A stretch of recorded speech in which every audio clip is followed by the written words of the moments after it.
The Empire had ruled the stars for 3,000 years. They were tall creatures with hard shells covering their bodies, 4 arms and eyes that could see in the dark. Their warships were the most powerful in the known galaxy. No one had ever defeated them. No one had ever tried. High Commander OK stood on the bridge of his flagship, the Eternal Dominion. It was the largest warship ever built, 3 kilometers long, with weapons that could destroy entire cities from orbit. He had commanded it for 50 years, and in that time he had conquered 12 species. Today, his sensors had found something new. "Show me," he ordered his crew. The main screen lit up with images, small ships moving slowly through space. They were ugly things built for carrying cargo and people, not for war. The ships had no weapons, no shields. They looked like toys compared to warships. "What are they?" OK asked. "They call themselves humans," his science officer replied. "They come from a small planet called Earth. They have been spreading through space for 200 years now. They have colonies in 40 star systems." OK clicked his mandibles together. This was a sound made when they were thinking hard about something. 40 systems in 200 years, he said. "That is fast, too fast." "They breed quickly," the science officer explained. "And they are very good at adapting to new worlds. They can live almost anywhere." Ambassador Han, the oldest member of the War Council, walked slowly onto the bridge. He was nearly 400 years old, and his shell had turned gray with age. He had seen many species rise and fall. "I have studied these humans," Han said. "They are not warriors, they are builders, farmers, scientists. They have no warships, no military fleet. They are not a threat to us." OK turned to face the old ambassador. "Not yet," he said, "but every species becomes dangerous eventually. Look at their expansion. 40 systems. In another 200 years they will have 400. In 1,000 years they will be everywhere." "Perhaps we should talk to them first," Han suggested. "Learn about them. Maybe they could be useful allies." "Allies?" OK laughed. It was not a pleasant sound. "They do not need allies. We have ruled this part of the galaxy alone for 3,000 years. We will rule it for 3,000 more." He turned back to the main screen. "These humans will either serve us or die. That is the only choice they will have." The War Council voted that day. 12 members sat around a great table made of metal taken from conquered worlds. Each one had commanded fleets, destroyed enemies, and brought glory to the Empire. The vote was quick. All 12 voted for war. That night, a message was sent across all communication channels. It reached every human colony, every ship, every station. It was simple and clear. "People of Earth and her colonies, the Empire has declared war upon your species. You have one standard day to surrender all your worlds, all your ships, and all your technology. Your people will become servants of the Empire. If you do not surrender, you will be destroyed. There will be no second warning." On Earth, in the old city of, an old man sat in his workshop. His name was Park Ho, and he was 87 years old. His hands were rough from decades of work. His eyes were tired but still sharp. The workshop was filled with old things. Paper blueprints covered the walls. Ancient computers sat on shelves. Models of spaceships hung from the ceiling. This was not a modern laboratory. It was a museum of engineering history. Ho watched the message on his old screen. He watched it 3 times. Then he sat very still for a long time. His granddaughter found him there an hour later. Her name was Park, and she was 26 years old. She had the same sharp eyes as her grandfather. She worked as a starship engineer at the Space Center. "Grandfather," she said softly, "you saw the message." "I saw it. The whole world is panicking. People are scared. The government does not know what to do. We have no warships, no weapons. How can we fight them?" Ho looked at his granddaughter.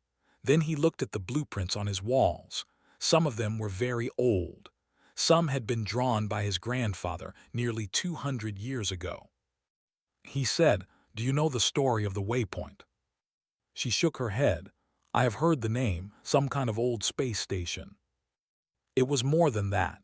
It was the greatest achievement of Korean engineering, a manufacturing hub in deep space built 250 years ago. It could build anything: ships, engines, computers. It was meant to be the starting point for human expansion across the galaxy. What happened to it? A plague. A virus killed everyone on the station. The survivors on Earth were too busy fighting the disease to send rescue ships. By the time they recovered, the station was lost. They could not find it again. Sat down next to her grandfather. "Why are you telling me this now? What does an old station have to do with the—" Ho smiled. It was a strange smile, full of secrets and old pain. "Because the found it." Stared at him. "What?" 212 years ago, the found the Waypoint. It was full of technology they had never seen before. Ships, engines, weapons, all of it built by Korean engineers, built by my family. He pointed at the blueprints on the wall. Those ships that fly, those weapons that make them so powerful, the engines that let them travel across the galaxy, all of it came from the Waypoint. All of it was designed by Park Industries, by my great-grandfather and his team. Could not speak. Her mind was trying to understand what she was hearing. They did not invent their technology, Ho continued. They stole it. They found our abandoned station and took everything inside. They built their empire with our machines, and they never knew.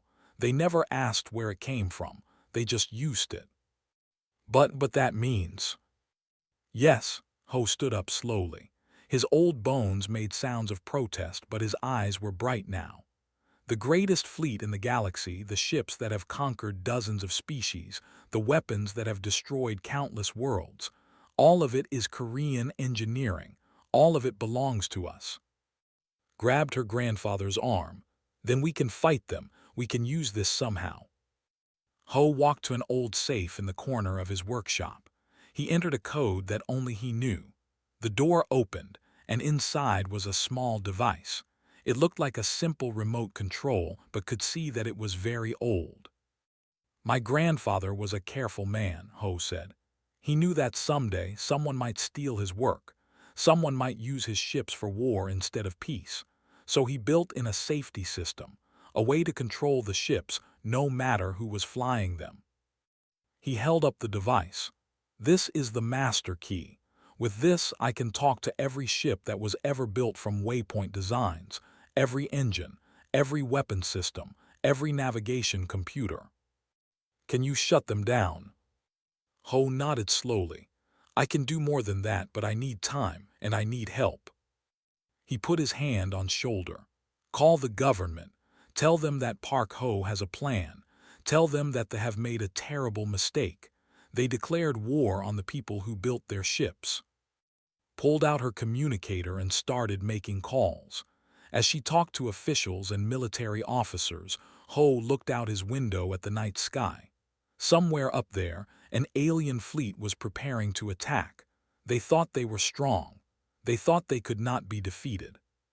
They had no idea what was coming. The Armada jumped into the Sol system 3 days later. 300 warships appeared in a flash of blue light, arranged in perfect formation around the gas giant Jupiter. It was a display of power meant to terrify. And it worked. On Earth, billions of people watched their screens in fear. The alien ships were enormous. The smallest ones were bigger than any human vessel ever built. The largest ones, the command ships, were like floating cities. Admiral No stood on the bridge of humanity's only military vessel. It was called the Soul's Promise, and it was not really a warship at all. It was an old mining cruiser that had been given some weapons and armor. Compared to the fleet, it was like a fishing boat facing a navy. How many? Asked quietly.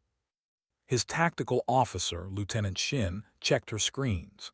She was young, only 30 years old, but she was the best tactical mind in the human fleet. Not that there was much competition. 312 ships, sir. 48 heavy battleships, 106 cruisers. The rest are support vessels and carriers. Nodded slowly. He had been a military man for 40 years. He had trained for battles he knew might never come. Now the battle was here, and he had one ship to fight it with. "What are our chances?" he asked. Did not answer for a moment. When she spoke, her voice was flat. "Zero, sir. They could destroy us with a single shot from their smallest ship." "I thought so," turned to his communications officer. "Open a channel, let me speak to them." The main screen flickered, and High Commander OK appeared. His insect-like face showed what might have been amusement. "Human," he said, "you are the commander of this vessel." "I am Admiral No, commander of Earth's Defense Forces." OK made a clicking sound that his translator turned into laughter. "Defense Forces. I see one ship, one small, weak ship. Is this how you plan to defend your world?" "We have no intention of fighting you," said calmly. "Wise, then you surrender." "Yes, we accept your terms. Earth and all human colonies will submit to authority." On the bridge of the Soul's Promise, the crew stared at their admiral in shock. Lieutenant stepped closer to him. "Sir," she whispered, "what are you doing?" Did not answer her. He kept his eyes on OK. "However," he continued, "before we make the surrender official, there is a matter we need to discuss. A legal matter." OK's mandibles clicked in annoyance. "Legal? What legal matter could possibly be relevant now?" "Your ships, High Commander, your entire fleet. Do you know where they came from?" "Our ships are built by engineers in shipyards. They represent 3,000 years of technological advancement." Shook his head slowly. "No, they do not."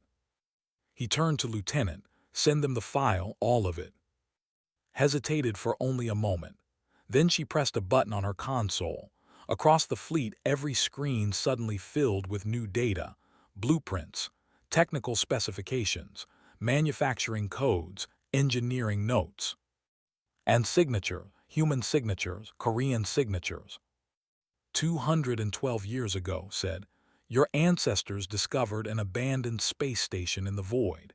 It was called the Waypoint, a human manufacturing hub lost after a plague killed its crew. OK's face had gone very still. His mandibles stopped clicking. Your people found that station and took everything inside. Ships, engines, weapons, navigation systems. You brought it all back to you and studied it. You built your fleet from those stolen designs. This is a lie, OK said, but his voice had lost its confidence. Look at the blueprints on your screens. Compare them to your own ship specifications. They are identical. Every system, every component, every piece of technology your empire uses came from that station. The War Council was in chaos. On every ship, officers were comparing the human blueprints to their own systems. The match was perfect. The evidence was undeniable. The Waypoint was built by a company called Park Industries, continued. A Korean engineering firm. The technology that makes your ships work, the engines that let you travel between stars, the weapons that have conquered so many worlds. All of it was designed by human engineers, Korean engineers. He paused to let his words sink in. You built an empire with stolen technology, technology you never truly understood. You could copy it, but you could never improve it. That is why your ships today are identical to the ones you found 2 centuries ago. You do not know how they work. OK found his voice again. Even if this is true, it changes nothing. We have the ships. We have the power. Your history lesson will not save you. You are right, agreed. History alone will not save us, but this might. A new face appeared on the screens. An old man with tired eyes and rough hands. He sat in a workshop filled with ancient blueprints and old machines. My name is Park Ho, he said. My grandfather designed the ships you are flying. My father improved the designs, and I have spent my entire life studying them. OK stared at the old human. What do you want? I want you to understand something, High Commander. My grandfather was a careful man. He knew that the waypoint might be discovered by strangers someday. He knew that his technology might be stolen and used for war. So he built in safeguards, safety systems that would activate only under certain conditions. Ho held up a small device. It looked like a simple remote control. This is the master key. Every ship built from Waypoint Designs has a receiver hidden deep in its systems, a receiver that listens for signals from this device. You are bluffing, OK said. We have examined every part of our ships. There is nothing like what you describe. Of course you did not find it. It was designed to be invisible, hidden in the basic code that runs your engines and weapons. You would need to understand the technology completely to find it, and you do not understand it. You never did. Ho pressed a button on the device. Across the fleet, things began to change. On the Eternal Dominion, lights flickered. Warning alarms started to sound. Officers shouted reports that made no sense. Main engines are dropping to minimum power. Weapon systems are locked. I cannot fire. Navigation computers are frozen. On every ship in the Armada, the same thing was happening. Engines slowed to a crawl. Weapons refused to work. Navigation systems displayed a single message in every language their databases contained. Property of Park INDUSTRIS. Unauthorized military use DETCTD. All offensive SYSTEMS restricted. OK stared at his dying bridge in horror. 300 warships, the pride of the Empire, were now helpless. They could not fight. They could barely move.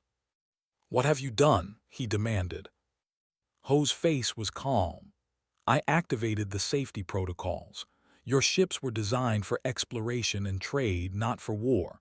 When they are used to attack human vessels, the systems lock down. It is a simple precaution. My grandfather thought of everything. This is impossible. We have used these ships in battle for 2 centuries. Against other species, yes. The protocols only activate when the ships are used against human targets. As long as you left us alone, your fleet would work normally. But the moment you pointed your weapons at Earth. On the Soul's Promise, Lieutenant was staring at her tactical display. The entire fleet was dead in space. Their weapons were offline. Their engines were barely functioning. 300 of the most powerful warships in the galaxy had been defeated without a single shot being fired. Sir, she said quietly, what do we do now?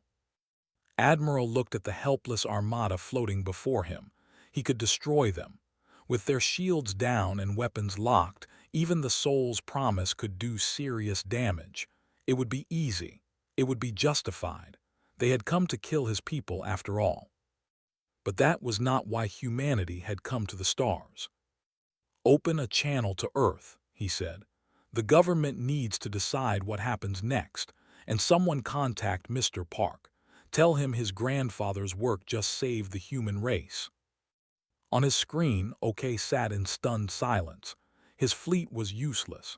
His empire was built on a lie, and the species he had tried to destroy held his fate in their hands.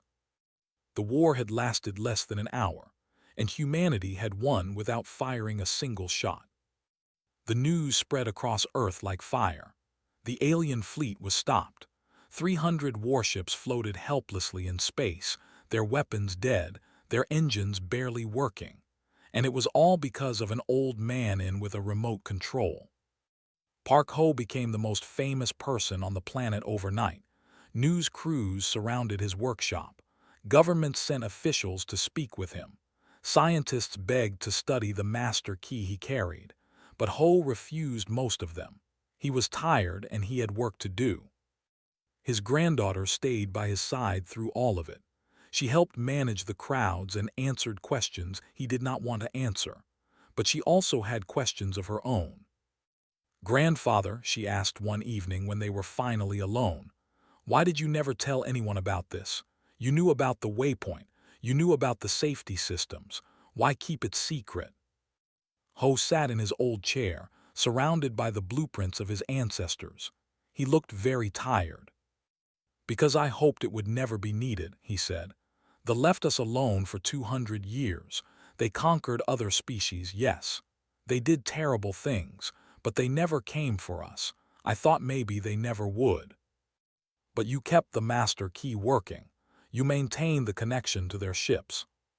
"Yes, my father taught me how. His father taught him. Every generation of park engineers has carried this responsibility. We hoped we would never use it, but we prepared anyway." Looked at the blueprints on the walls. Designs for ships, engines, computers, the foundation of an alien empire. "What happens now?" she asked. "The fleet is disabled, but they still have ships at there. They still have colonies across the Orion Arm. This is not over." Ho nodded slowly. "No, it is not, but that decision is not mine to make anymore. It belongs to the government, to the people. I have given them a chance. What they do with it is up to them." In Seoul, the United Earth Council had gathered for an emergency meeting. Representatives from every nation sat around a great circular table. The weight of history pressed down on all of them. Chairwoman Min stood at the center of the room. She was 60 years old, a former diplomat who had spent her life trying to prevent conflicts. Now she faced the biggest decision any human leader had ever made. "The situation is simple," she said. "They declared war on us. They intended to enslave our species or destroy us. Now their attack fleet is helpless, and we have the power to destroy them." She paused and looked around the room. "The question is, should we?" Counselor Gong Won from the Asian Alliance spoke first. He was a military man, like his father and grandfather before him. "They came to kill us," he said. "They showed no mercy. They would have murdered billions of innocent people without a second thought. We should destroy their fleet and send a message to any other species that might threaten us." Several counselors nodded in agreement. The fear of the last few days had not faded. Many wanted revenge. But others were not so sure. Dr. Moon Jin, the science representative, raised her hand. "We have disabled their fleet using technology they do not understand. If we destroy them, we show the galaxy that humans are just another violent species. But if we find another way—" "Another way," one interrupted. "They tried to destroy us. And they failed. We won. The question is what kind of winners we want to be." The debate continued for hours. Some wanted destruction. Some wanted mercy. Some wanted to use the technology against them. Others wanted to share it with the galaxy. Finally, Chairwoman Min called for quiet. "We are going in circles. Before we decide anything, I want to hear from the man who made this possible." She turned to a screen on the wall. Park Ho's face appeared, still in his workshop with beside him. "Mr. Park," Min said, "the designs belong to your family. The technology is your legacy. What would you have us do?" Ho was quiet for a long moment. When he spoke, his voice was tired but certain. "My grandfather built those ships to help people. He wanted to carry colonists to new worlds, to transport medicine to sick planets, to bring species together. He never imagined his work would be used for war." He looked at his granddaughter. The twisted his vision. "They turned exploration ships into weapons of conquest. They made my family's dream into a nightmare for dozens of species." "So we should destroy them?" one asked. "No," Ho shook his head. "Destruction would just continue the cycle. The conquered with stolen technology they did not understand. If we conquer them in return, we become the same as them." "Then what do you suggest?" "Teach them." The council fell silent. Even one had no immediate response. "They have had our technology for 200 years, Ho continued. "In all that time, they never improved it. They never understood it. They just used it. They are like children with a powerful tool they cannot control." "You want to educate the species that tried to kill us?" Min asked. "I want to give them a choice. They can remain our enemies, trapped with technology they cannot advance, watching as we surpass them, or they can become our students. Learn to build instead of just use, create instead of just conquer. Stepped forward. My grandfather is talking about something bigger than revenge or mercy. He is talking about changing how species interact with each other. Instead of conquering the weak, we help them grow stronger. Instead of destroying enemies, we turn them into partners. That is naive, one said. They hate us. They will never accept being taught by the species they tried to enslave. Some will refuse, agreed. But some might accept. And even if only a few choose to learn, that is a few who will not be fighting against us. The debate continued, but something had shifted. The anger in the room was still there, but so was something else. Curiosity, hope, the possibility of something new. In the end, the council voted. It was close, but the majority chose a path that had never been tried before in galactic history. They would offer the choice. Admiral delivered the message personally. He stood on the bridge of the Soul's Promise, facing OK on the main screen. High Commander, he said, the people of Earth have made their decision. We will not destroy your fleet. We will not invade your worlds. We will not seek revenge for your attack. OK's mandibles clicked weakly. He looked like a creature who had given up hope. Then what? Will you keep us trapped here forever, prisoners in our own ships? No, we are offering you something else, a partnership. OK stared at him. I do not understand. Your empire is built on technology you stole from us. Technology you never truly understood. We are offering to teach you, to show you how your ships really work, how to improve them, how to build new ones. Why would you do this? We tried to destroy you. Thought about his answer carefully. Because that is not who we are. Humans do not conquer, we do not enslave, we build, we share, we help others grow. That is how we spread across 40 star systems in 200 years without a single warship. We made friends instead of enemies. And if we refuse your offer, then your fleet remains disabled, your ships stay frozen, and your empire slowly fades as other species realize you are not as powerful as you pretended to be. The choice is yours. On the Eternal Dominion, the War Council gathered one final time. They were no longer proud conquerors. They were defeated leaders trying to salvage what remained. Old Ambassador Han spoke first.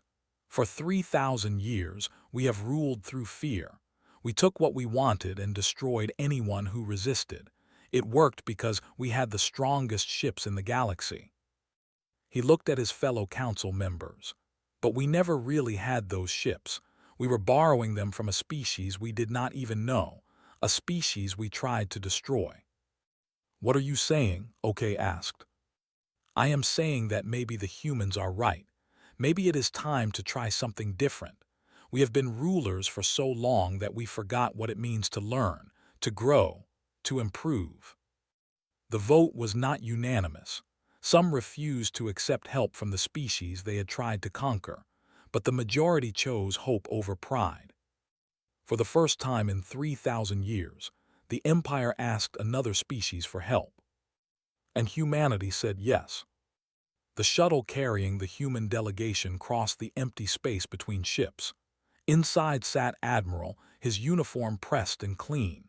Beside him was Dr. Bai, a woman who had spent 30 years studying alien languages and cultures.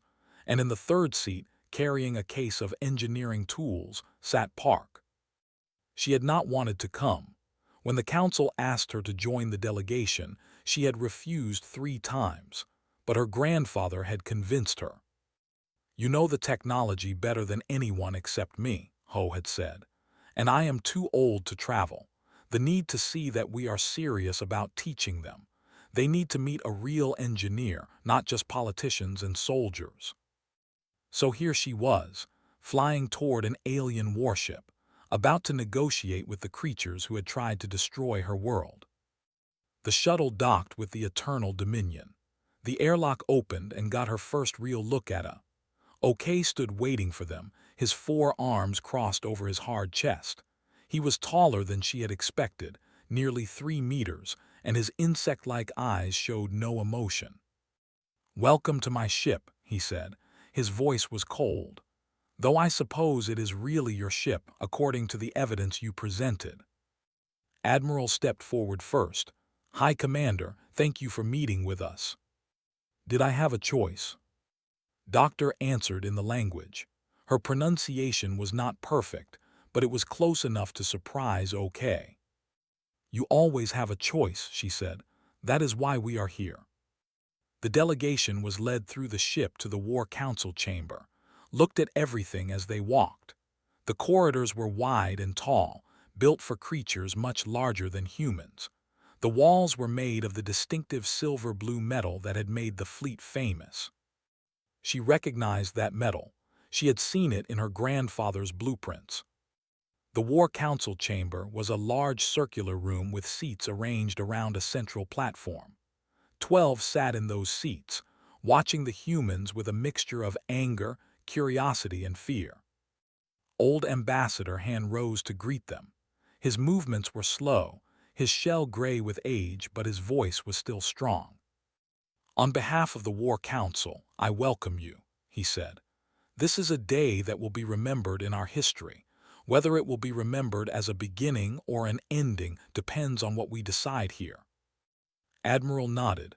"We hope for a beginning, but that choice is not ours alone." The negotiations began slowly. Both sides were careful, testing each other, looking for tricks or traps. But as the hours passed, something began to change. Doctor explained human culture and values. She talked about how humans had spread across the stars not through conquest, but through cooperation.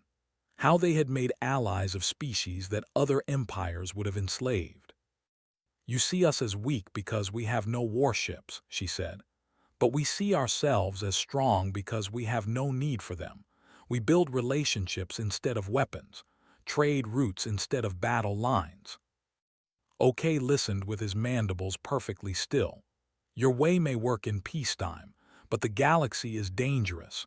There are species out there far worse than us. We know, and when we meet them, we will face them together, not as conquerors but as partners." She paused.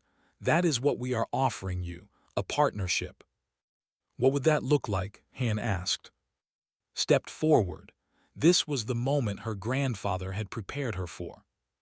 "Right now, your technology is frozen at the level it was when you found the waypoint," she said.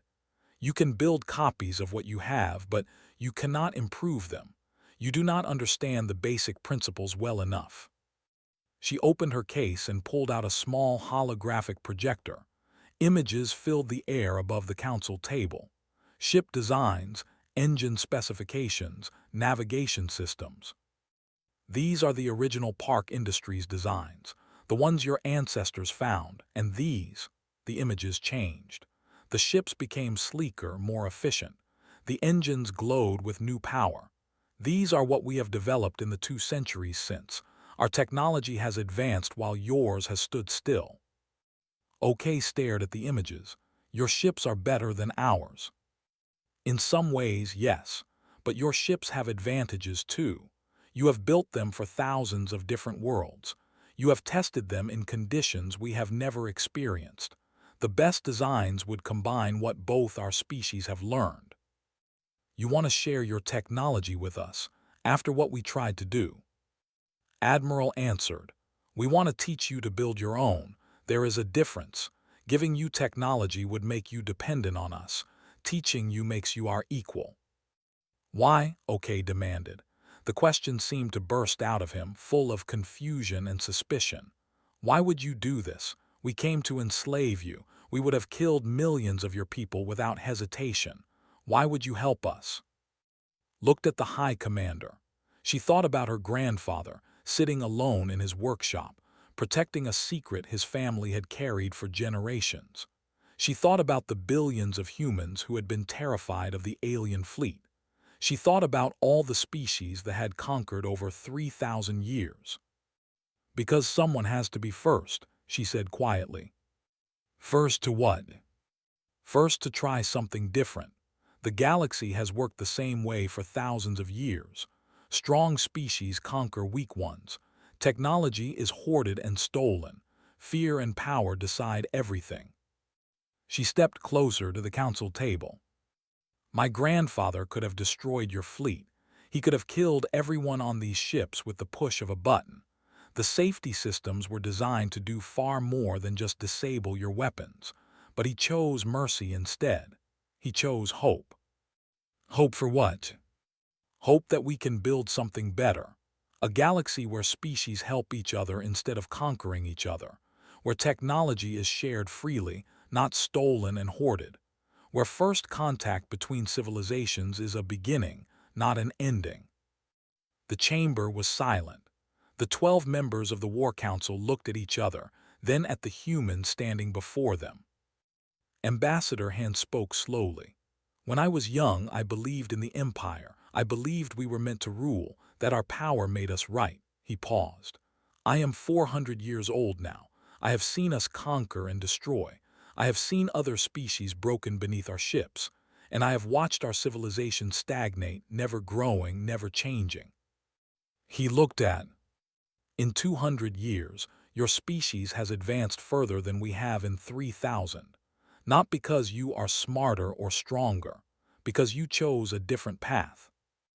It is not too late to choose that path yourselves, Doctor said gently. Okay's mandibles clicked slowly. He was thinking hard, struggling with everything he had believed his entire life.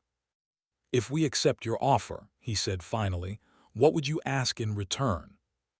Peace, Admiral said simply, and honesty. No more lies about where your technology came from. No more pretending to be something you are not. The species you conquered deserve to know the truth. They will turn against us. Without fear of our power, they will seek revenge. Maybe, or maybe they will see that you are capable of change, that you are willing to admit your mistakes and try to fix them. That is a risk. Everything worth doing is a risk, said, but the alternative is worse. You can keep your lies and watch your empire crumble as your technology falls behind, or you can tell the truth and help build something new. The negotiations continued for many more hours. Details were discussed, agreements were written, promises were made. It was not easy. 3,000 years of conquest could not be erased in a single day. But when the human delegation finally returned to their shuttle, they carried something precious. A signed agreement, the first step towards something that had never existed before.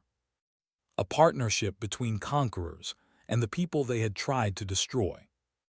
As the shuttle flew back to the Soul's Promise, looked out the window at the fleet.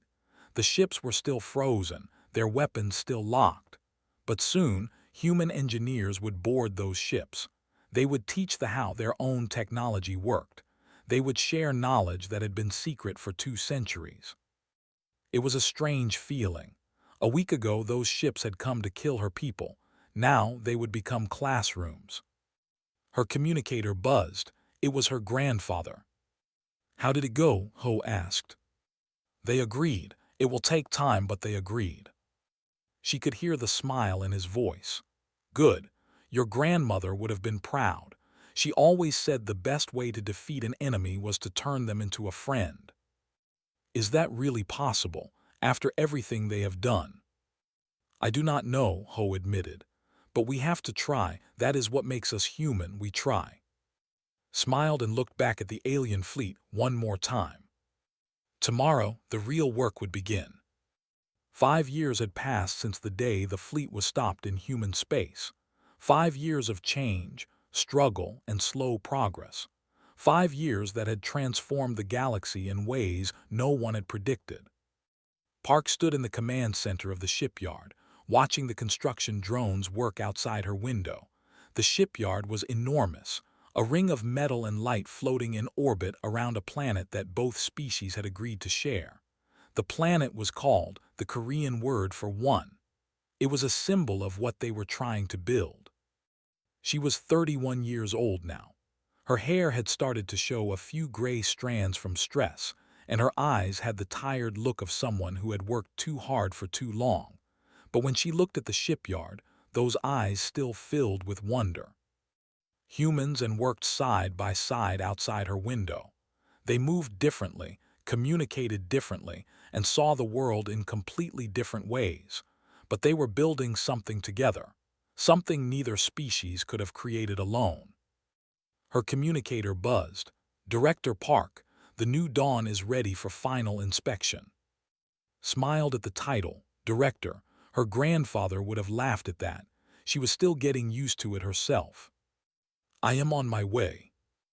The New Dawn was the first ship designed from the beginning as a joint project, not a human ship with parts or a ship with human improvements. A new creation that used the best ideas from both species. The hull was designed using geometric patterns that human engineers had never considered. It was stronger and lighter than anything humans had built before. The engines were based on Park Industries technology, but improved with cooling systems that made them 30% more efficient. The navigation computer combined human software with sensor arrays, allowing the ship to see further and react faster than any vessel in the galaxy. Commander OK met her at the inspection dock.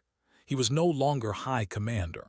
He had given up that title when he agreed to lead the partnership project. Now he wore a simple uniform with no marks of rank. Director Park, he said, the ship is ready. How does it look? OK's mandibles moved in what had learned to recognize as the equivalent of a smile. Beautiful. I have served on warships my entire life. I have seen the most powerful vessels in the galaxy. But this, he gestured at the New Dawn, this is something different. They walked through the ship together, checking systems and reviewing reports. Everywhere they went, mixed crews of humans and were working together. 5 years ago, they had been enemies. Now they were colleagues. Some were even becoming friends. There were those who said this would never work, OK said quietly as they walked. On both sides, many believed that accepting help from humans was weakness. Many humans believed that we could never be trusted. They are still out there, agreed. Some species in the galaxy will never forgive what they did. Some of my own people still think we should have destroyed your fleet when we had the chance. Do you think they were right? Stopped walking.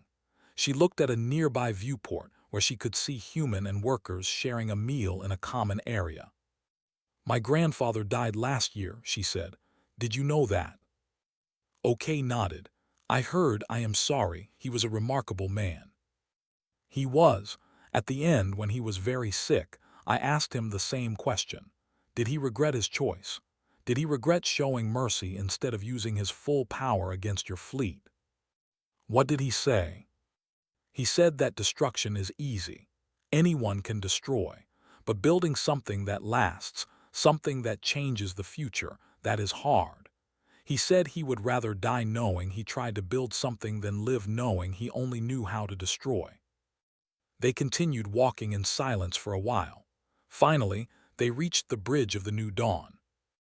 It was different from any bridge had ever seen. Human and design elements were mixed together in a way that somehow worked. There were seats for both species, controls that either could use, screens that displayed information in both languages. 5 years ago, I thought your species was weak, OK said. You had no weapons, no military tradition, no history of conquest. I believed we would crush you easily. You were not entirely wrong, admitted. We were weak in the ways you measured strength. If my grandfather had not had his safeguards, you would have won. But that is exactly my point. Your strength was not in weapons. It was in knowledge, in planning, in thinking ahead. My people spent 3,000 years using technology we did not understand, and we never grew. Your people spent 200 years learning and improving, and you surpassed us without even trying. He turned to face her directly. That is why I agreed to this partnership. Not because I had no choice. I could have fought to the end, refused to cooperate, died with my pride intact. But I saw something in your species that made me want to try something different. What did you see? Hope, real hope, not just the desperate kind. Your people looked at the future and saw possibilities, not threats. You looked at my species and saw potential partners, not enemies to destroy, even after we tried to kill you." The new dawn hummed around them as its systems powered up for the first time. Outside the viewport, construction drones were adding the final touches to the ship's hull. A communication came through. Admiral's face appeared on the main screen. "Director Park, Commander OK. We are receiving delegations from 4 more species. They want to know if the partnership is accepting new members." And OK exchanged looks. 4 species asked. The Frozen Ones and the Star Singers. They have all seen the New Dawn project. They have watched humans and working together. They want to be part of it. This was more than had hoped for. The partnership was supposed to be a small experiment, a first step, but it was spreading faster than anyone had expected. "What do you think?" she asked OK. The former commander looked at the screen showing the approaching delegations. Species that the had once considered conquering. Species that had once feared the Empire above all things. "I think my people spent 3,000 years making enemies," he said slowly. "Maybe it is time we learned how to make friends instead." Nodded, she opened a channel to the incoming ships. "This is Director Park of the shipyard. On behalf of the human partnership, we welcome you. Please proceed to Docking Bay 7. We have much to discuss." She closed the channel and looked around the bridge of the New Dawn. In a few hours, representatives from 6 different species would be meeting here. 6 species who had been strangers or enemies just a few years ago. 6 species who would now work together to build something new.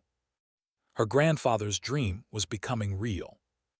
Later that day, after the delegations had arrived and the discussions had begun, found a quiet moment to herself. She walked to the observation deck of the shipyard and looked out at the stars. So much had changed. The galaxy was still dangerous. There were still species who chose conquest over cooperation. There were still those who saw the partnership as a threat. The work was far from finished. But it had begun. On the wall behind her, a small plaque had been installed. It read, "Dedicated to Park Ho and all who came before. May we build bridges, not weapons. May we forge futures, not chains. And may we always remember, the greatest power is the power to create." Below it, in smaller text in Korean, "Tomorrow we build together." Touched the plaque gently. Then she straightened her uniform and walked back to the meeting room. There was work to be done. And for the first time in galactic history, species were choosing to do that work together. Not because they had to, not because someone forced them, but because a few people had dared to imagine something better. They had declared war on humans without knowing who forged there. They had thought they would find an easy victory. Instead, they had found something far more valuable. A reason to chain. And in the end, that made all the difference.